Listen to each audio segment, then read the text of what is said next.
And we are live. All right. Thank you, everybody, for joining us. And happy full moon. Yes, welcome everyone for joining this particular call.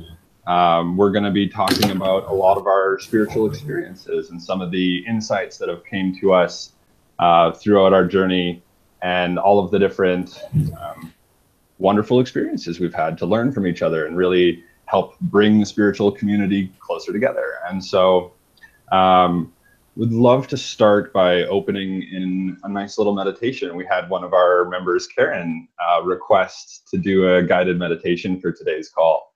And so at this point in time, I'd love to open the floor up to Karen here to guide us in a little group meditation together.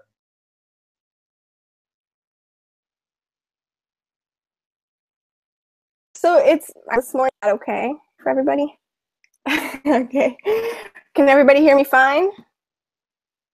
Okay, good. A bit of background music. And this meditation is called the Healing Grid, Healing Heart Grid meditation. I'm going to be super nervous, but I'm going to do my best, okay? And keep your eyes open or closed, but we can begin. This meditation was inspired by Hyra Hosen, Emilia, and Leela Starr. So shout out to them. Let's begin by taking a collective breath. A couple of them, actually. Begin to get comfortable. Settle down in your space around you.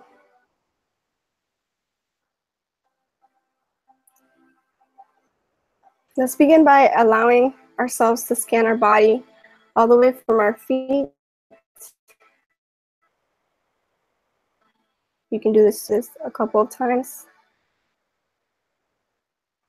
As you scan the body, the more relaxed it becomes.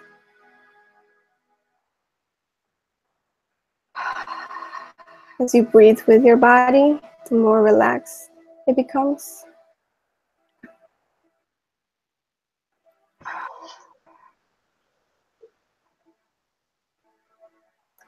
Let's take this moment to thank our physical bodies for holding us, for keeping us company, and for keeping us safe as we continue to relax.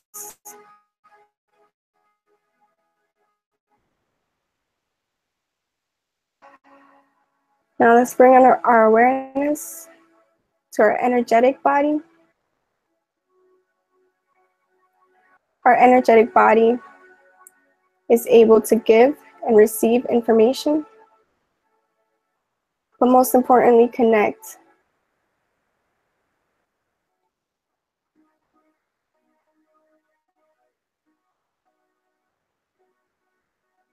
Take this moment to ask permission to your energetic body to connect.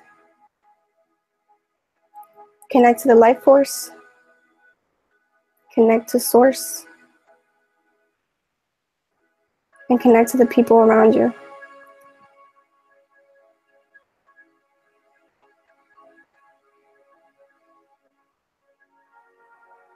After we've reached permission, let's drop down to our heart center.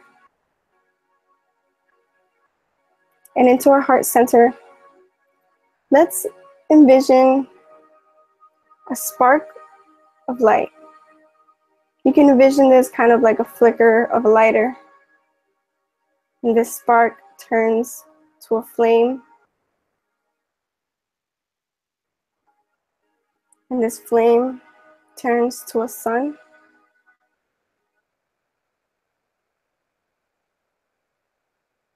And the sun has flares.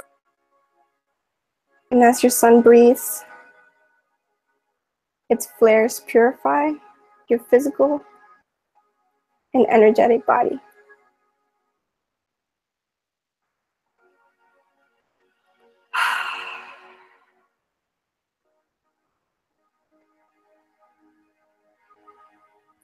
Take this moment to grow awareness in the people around you, your building. And envision a spark light up a sun within their heart as well. Allow yourself to connect to that heart space, to the people around you, to the people walking down the street, to the people in the street, in driving in cars, and in the city, in your state.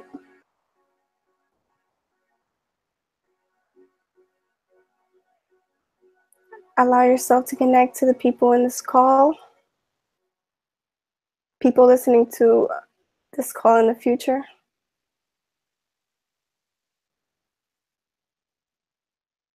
In their cities, in their states.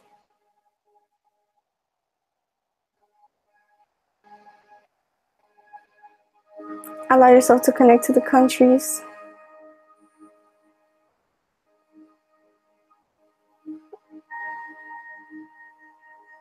With every breath you take.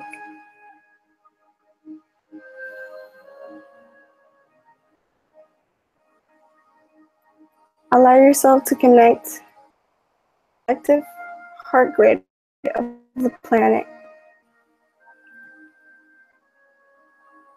This heart grid breathes as you breathe, and it has a heartbeat as your heart beats. Feel connected to this heart grid now.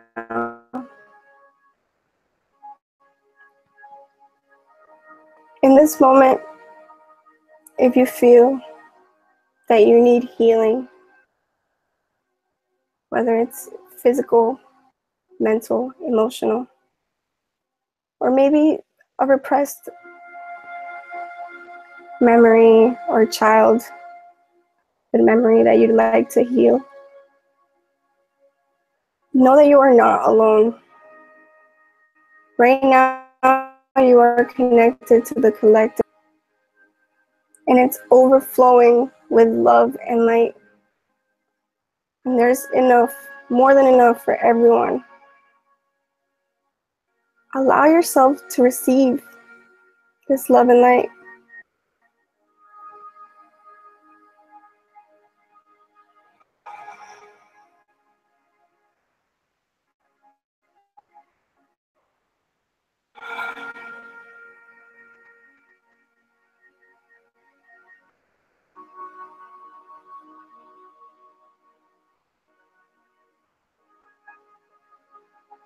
Beautiful.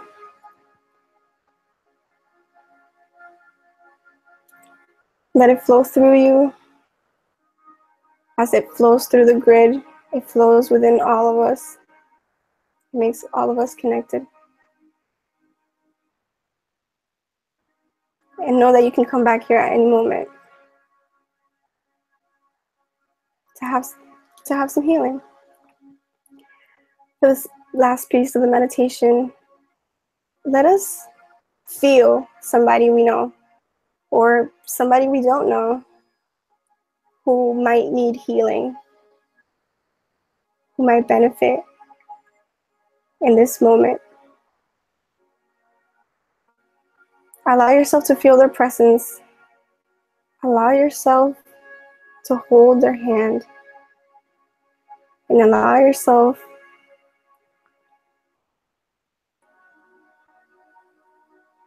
to give them light through their darkness as well.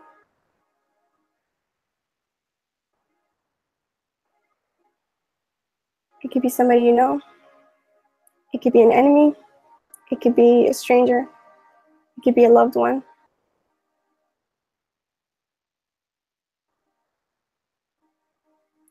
Allow yourself to show them the endless fountain of light codes and love codes. And it's all for them to reach.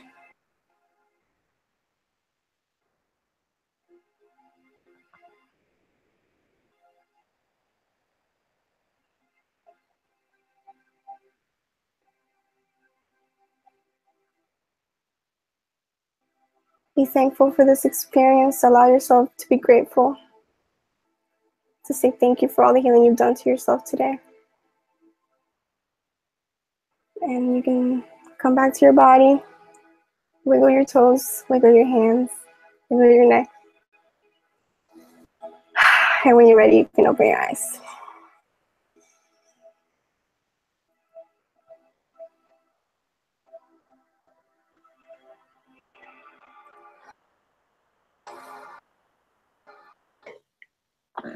Thank you very much, Karen. That was wonderful.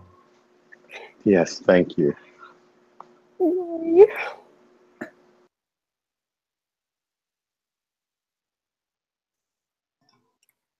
Wow, that was Namaste. a very great experience. I'm very happy for that. I love that. So that will lead us right into our first question. Oh, hello, Michelle. You've joined us here as well. Greetings. So the first question of today's Patreon call is going to be in regards to spiritual books. I'm very interested to hear if there's any really important books that you've read in your journey that really helped move information through you and took you to the next level. What was the book, and what transformation did it have with you? And I guess for everyone watching, to have a pen and paper ready, because you're probably going to get a good list of books coming through here to help share that experience. And so I'm going to go first here. I've already pre-prepared a nice little pile of books here. We'd be remiss if we didn't talk about the Dernvalo Melchizedek's Ancient Secret of the Flower of Life books.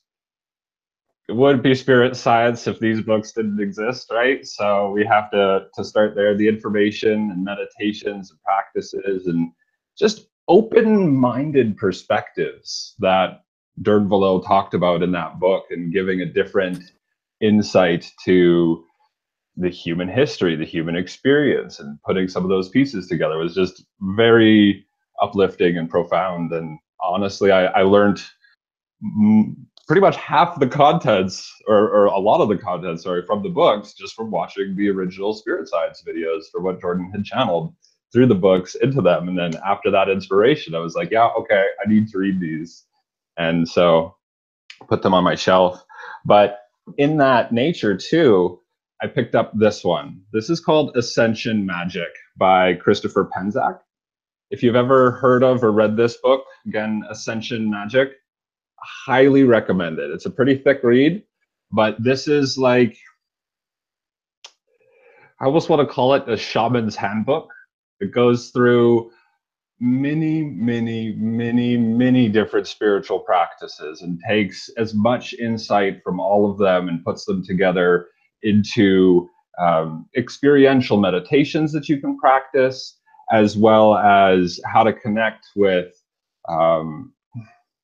all forms of spiritual beings, and really activating like Reiki is discussed in this book, energy healing from multiple different modalities, the angelic realms. It's a good read, so highly recommend that one. And then I have to talk about this guy. This is the Celestine Prophecy series. The 12th Insight was the, I think, last book in that series.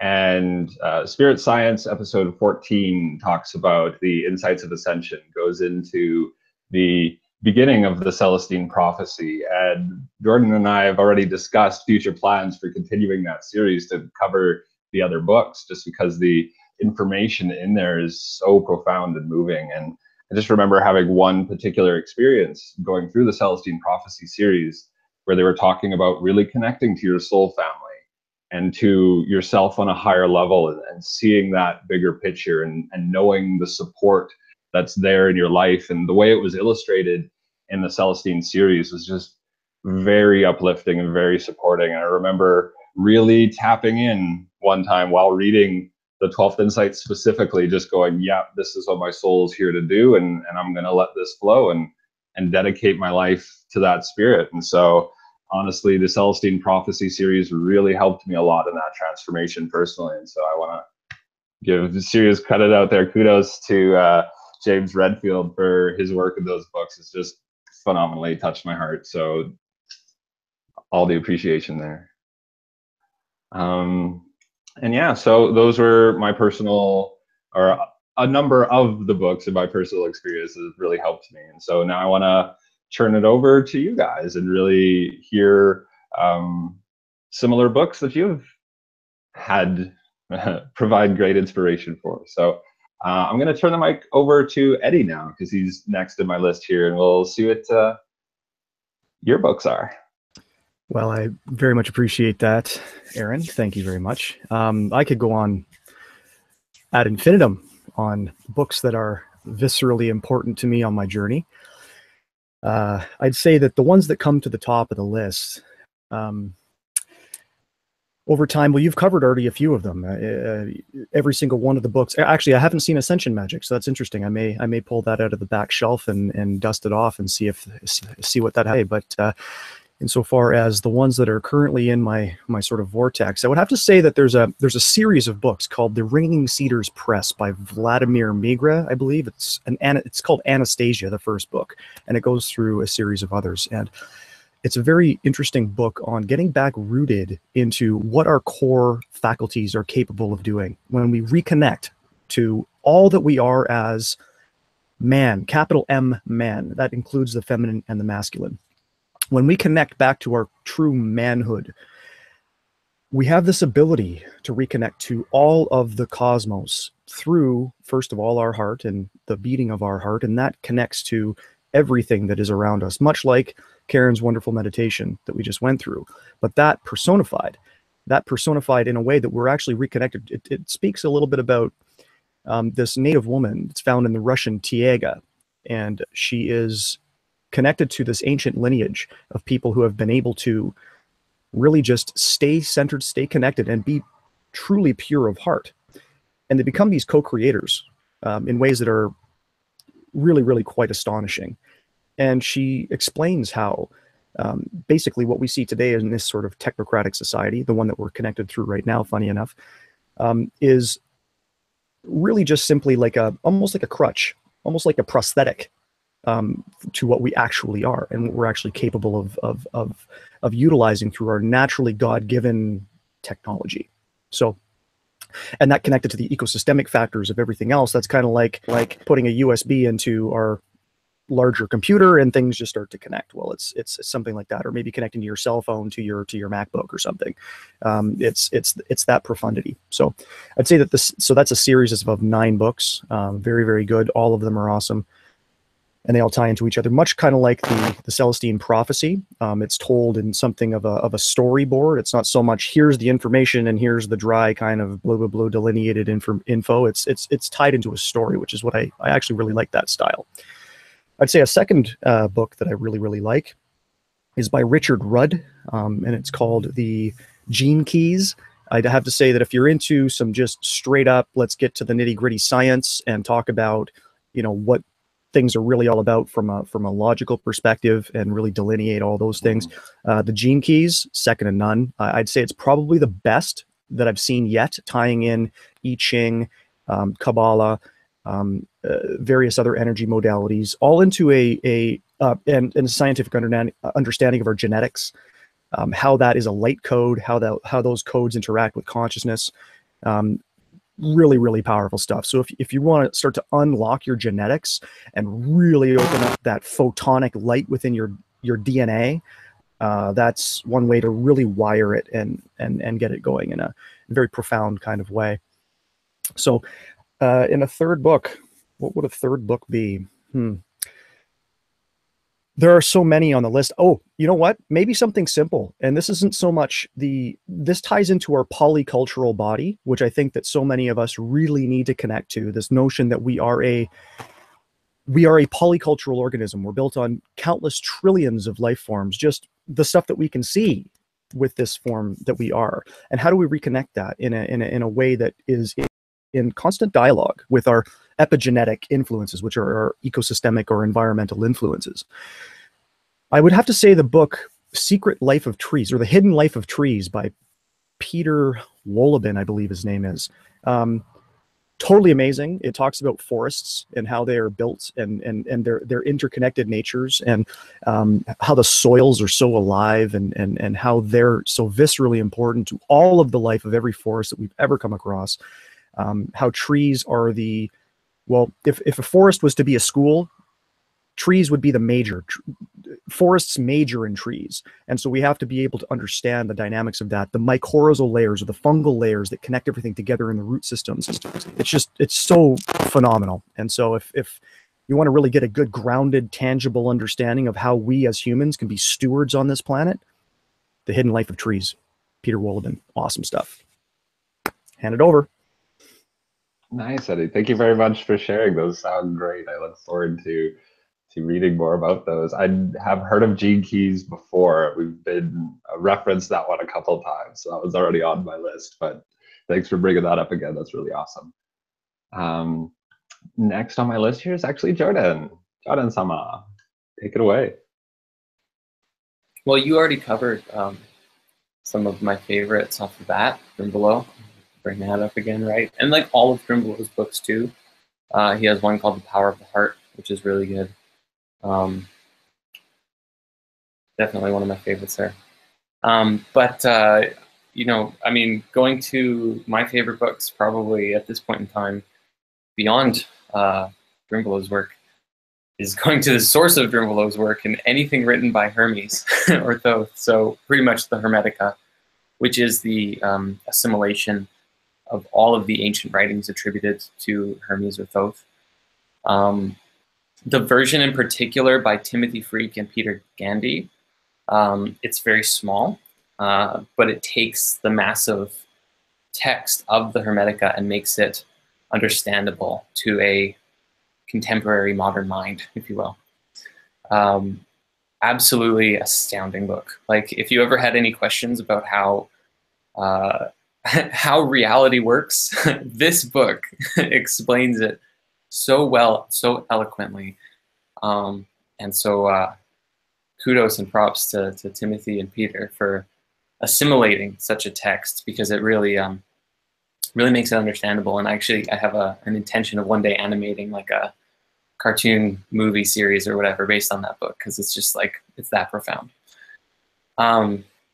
And the other, I guess, going, you know, I have an affinity for ancient texts, because my other favorite is pretty much every rendition of the Tao Te Ching by Lao Tzu.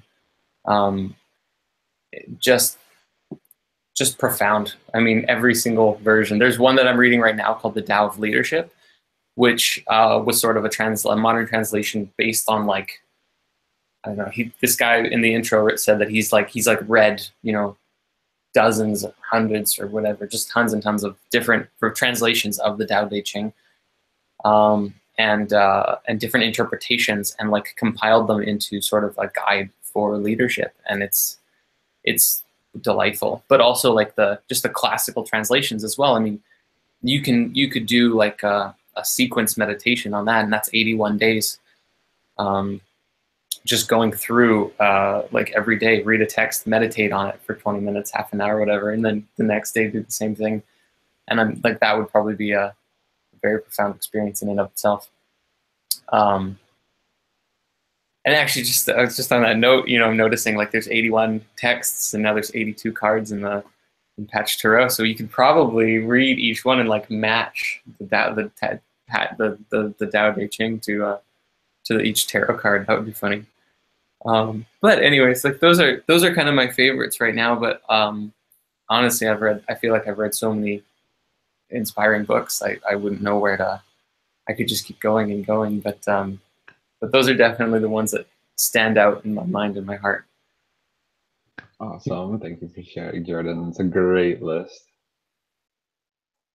I still look forward to reading that Tao of Leadership book myself, actually. That one's top of my list too. Joshua, would you like to share some spiritual books that you've gone through?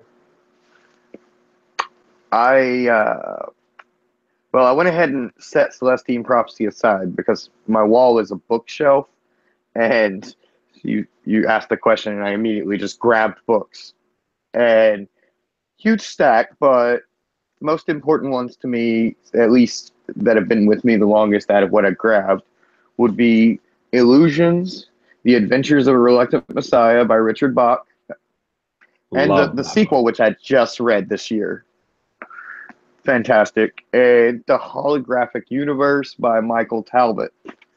For anyone who likes science, this is right up your alley because it's going to explain incredibly complex concepts multiple times in different ways so that anyone can understand it. And that's what's beautiful about this book. And it brings that into how that applies to you living in this world, which I appreciated when I was trying to figure out who I am and what this place is that we live in. Other than that,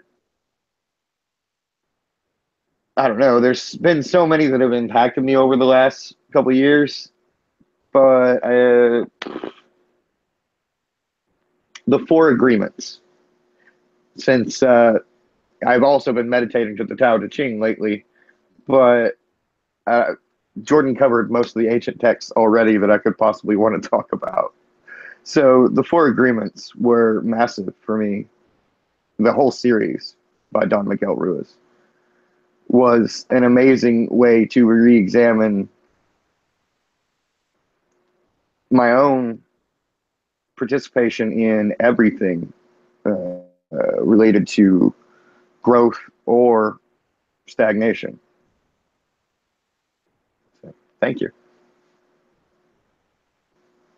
Awesome. Thank you for sharing, Joshua. Yeah, no, The Holographic Universe and The Adventures of a Reluctant Messiah are definite books that I've had experiences with and have read sections of before. But yeah, I've had a lot of really good things. I've heard of the Four Agreements as well. So all of those very top notch. Very good. Thank you for sharing. Next on my list here I have is Heather. Would you like to share some books that you've had positive spiritual experiences with?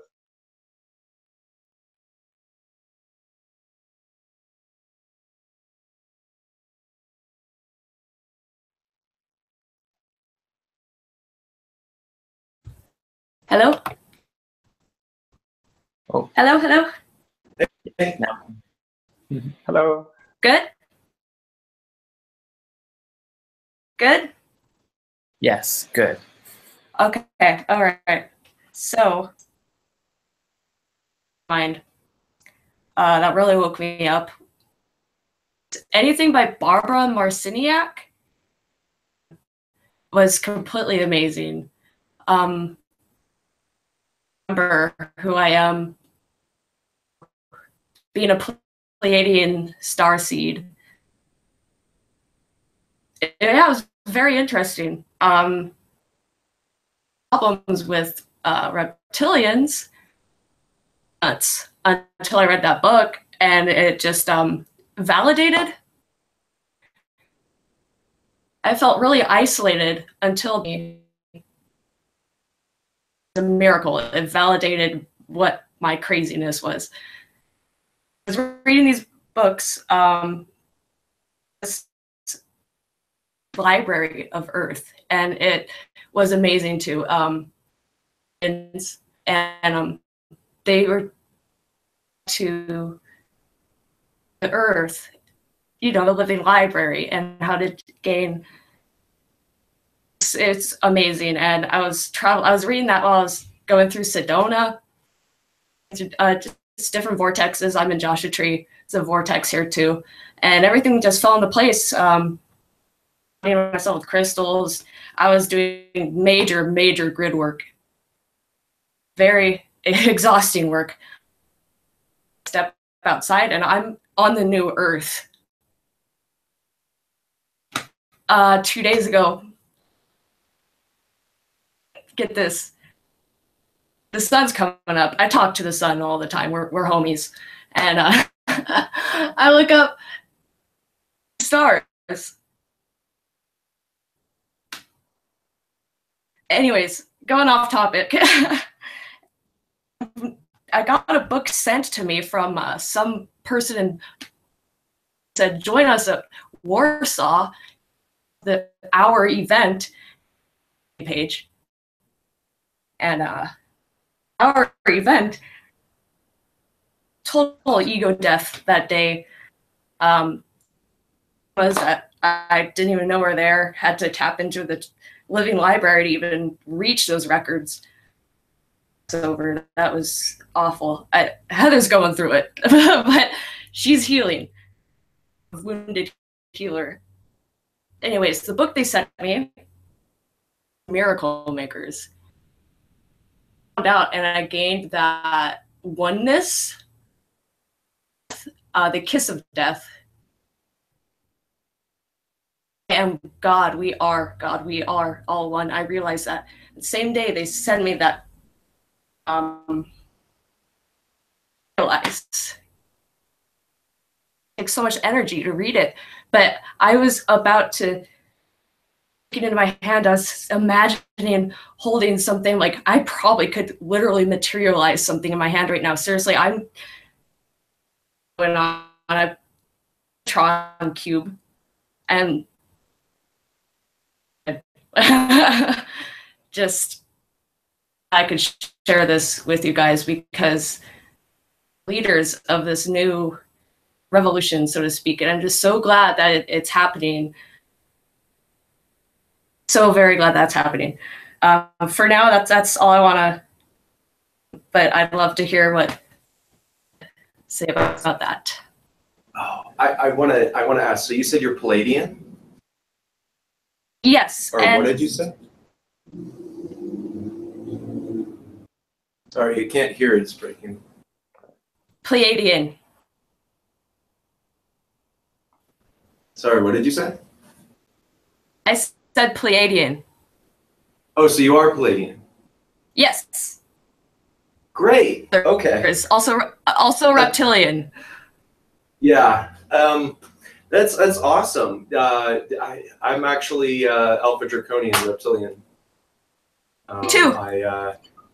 Yeah. So from Alpha Draconis, Thuban, and Draco constellation and all that. That's what I trace back. Do you happen to know Cobra?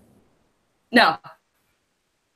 The 2012 like blog spot, like the resistance and stuff. You should check that out. That's he's like I think he's Palladian, but he does a lot. He talks a lot about what we're talking about here all the time, like on his blog. So check out Cobra at 2012blogspot.com.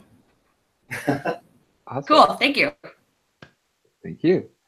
And yeah, I just wanted to add, Heather, the Living Library of Earth book that you had mentioned there did sound very interesting, and I look forward to, like, I'd be happy to read that one as well. It seems like just another understanding of tapping into that heart grid, the Akashic records, and just channeling that in, helping manifest it. It's what we're all about. So it's really on point. Thank you for sharing. Thank you. Next here I have is Kevin. Would you like to share some books that you had in your experience? Sure. So kind of interestingly, though, I am not very well read. First of all, are you able to hear me okay? Okay, great. Yeah, I'm not very well read. So, and I've always kind of been like that. It just never resonated with me very much for some reason. And so, you know, I've kind of used my own experience to kind of get where I am right now. But I would say also that some documentaries really helped me. And I think the very first documentary that made a huge difference for me was I Am. If you guys haven't seen it, it's pretty amazing. I forget the guy's name right now. But the director for the Jim Carrey huge hit movies went through an experience where he essentially went into like concussion syndrome for like a couple of years, and he couldn't do anything. He was pretty miserable and realized that everything that he was doing was completely wrong, and he needed to find out kind of like the answers to the universe. And so he went around and interviewed all these wonderful, brilliant people. And what I like about that movie is that it takes you from the regular everyday life that we're all experiencing before we were awakened, and kind of bridges that gap a little bit. So really what I've focused a lot on is how do we get from everyday life, the capitalistic, the way that we all live in this society, and how do we get, how do we start to awaken? Because I feel like, what's the numbers? I don't know. Some very large percentage have not even begun the awakening process. And that's where my focus is. And that's why the comic book is written the way that it's written too, is to help bridge that gap and then take it from there. So I like that one. And I also like that crazy movie, The Secret. I didn't even read the book, right? Because I'm not very well read, but I love the movie. And I love the movie because I really think that its target audience is very interesting. Most people who watch the movie, The Secret, after they've been pretty awakened, they go, what is wrong? This movie is wrong because it all it talks about is stupid materialistic crap. And like, what? And that's the motivation for having an awakening. And I said, well, let's think about what you're saying here, because that movie is actually brilliant because it's talking exactly to that specific audience, and it does it in a really great way. And how could we sum up The Secret? What's the message they're trying to get across? It's just simply think positively. And that is everything as your first step toward awakening. So I really love that. I also liked 2012, A Time for Change, which is a really weird documentary with just little segments about different concepts. And they introduced me to permaculture. They introduced me to earth ships, alternate currencies, all kinds of neat ideas that could bring us into a new world. So those are the kind of the things. And then, of course, the DMT, the spirit molecule, I can't help but watch that a couple more times and just get new ideas and new concepts. And it obviously led me down the ayahuasca path, which was a huge awakening moment. So not really books, but documentaries and movies. Awesome. Very good. Thank you so much for sharing. I want to say Jordan and I would probably both agree The Secret has played a good shift in our consciousness and our own progressions as well. It's been really fun. It's great that you mentioned that one. And I haven't seen I Am or 2012, but I have seen the spirit molecule, and that one there is a definite favorite of mine as well. Yeah, if you were going to pick between 2012 and I Am, I definitely would say I Am, because its production values are amazing, and you really learn about this guy who made a complete transformation, which I think is awesome. Yeah. Very cool. Thank you for sharing, Kevin. Karen, would you like to go next? Yeah. Thank you for all your suggestions, because like Kevin, I feel like I've tried to reach out for books, and not knowing what to particularly read has led me to have just like a tiny amount of like in terms of like exposure to them. So I am like really excited to like read a lot of them. So yay! I also like connect to obviously The Secret was a very pivotal point for me too. And then I totally connect with Heather. You are awesome. Really happy that you went through that experience. Could totally relate. Anything that hasn't been said already.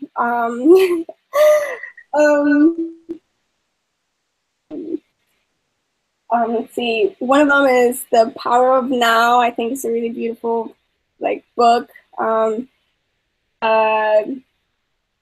Tries to simplify things and just try to get you in the moment, the best moment in the world, which is now, and just gain all that you can from it every moment to moment. So that was really beautiful. And I'm also reading currently The Astral Dynamics. His author, Robert Bull or something like that. I don't know. But Astral Dynamics, because I want to get to know the astrals a little bit better, and which I'm not done with it. And then what else? Obviously Drum Below, and then one of the biggest things that like stirred me into spirituality is anything from Samael Aunweor. Like he is his books are a bit intense, but I'm a Scorpio and I like intensity. It was just like dropped into my like lap, and I just like can't seem to turn away from it. Just come back. That book you can't get rid of. But pretty much anything from him, dream yoga, prayer books. That's it. Wow, thank you for sharing, Karen.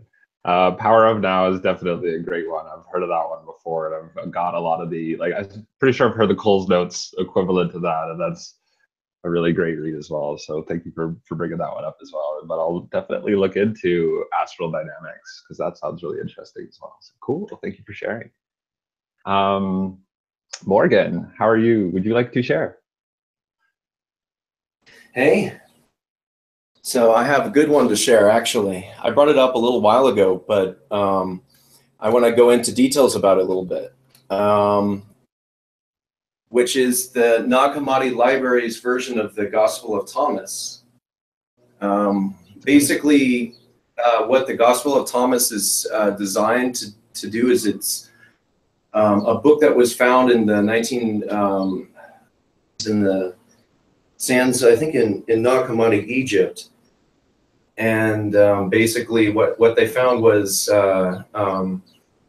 old scripture that wasn't really in the biblical canon book, which is the one that I'm recommending here. And this is like the basis of a lot of my kind of like my system, but the Gnostic belief system more in general. Like basically the introduction, I have it up here so I can actually read it. These are the secret sayings which the living Jesus spoke and which Didymus Judas Thomas wrote down. And then number one in the thing, I'll just read the first one. It says, finds this interpretation of these sayings will not experience death. Now, the library had other different, of them Gnostic. The Bible, because a lot of these were kind of like decided to be heresy, and the Gnostics were kind of like stamped out. But there's a lot of direct quotations in here. For example, the most important one that I like in here is the seventh. What it is it sets it into a bunch of, you know how there's paragraphs in the Bible. It will have a paragraph for each saying that Jesus had said. Yeah. So for this one, it says, Jesus said, blessed is the lion which becomes man when consumed by man, the man whom the lion consumes, and the lion becomes man. So if we break that down a little bit, it explains that there's kind of the individual like self, and then there's the kind of the demiurgic self. And the demiurgic self always wants to try to become you. It's kind of like what people say, like, you know, they hear